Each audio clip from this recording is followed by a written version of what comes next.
ফের বজ্রবিদ্যুৎ সহ বৃষ্টির সতর্ক জারি। আগামী 2 ঘন্টায় পূর্ব মেদিনীপুর জেলায় বজ্রবিদ্যুৎ সহ ঝড় বৃষ্টির সতর্ক। জেলার কিছু অংশে হালকা মাঝারি বৃষ্টি হতে পারে। আলিপুর আবহাওয়া দফতরের সতর্ক জারি করা হয়েছে। দুপুরের দিকে 2 মেদিনীপুর জেলাতেও বজ্রবিদ্যুৎ সহ ঝড় বৃষ্টির সতর্ক জারি করেছিল হাওয়া অফিস। 40 থেকে 50 কিলোমিটার গতিবেগে দমকা ঝোড়ো হাওয়া বইছিল। এর আগে দক্ষিণ 24 পরগনা জেলাতেও বজ্রবিদ্যুৎ সহ ঝড় বৃষ্টির সতর্ক জারি করেছে আগামী 2 ঘন্টায়।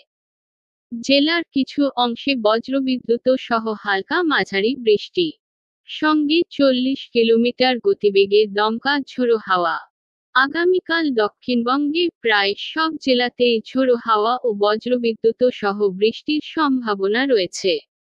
বিশেষ করে পশ্চিমের জেলা ও উপকূলের জেলাতে এই বৃষ্টি হবে। 8 তারিখ বৃষ্টির পরিমাণ কমে বিক্ষিপ্ত বৃষ্টি হবে। 9 ও 10 এপ্রিল বৃষ্টি কমে যাবে ফের। তবে 11 তারিখ আবার বৃষ্টি একটু বাড়বে।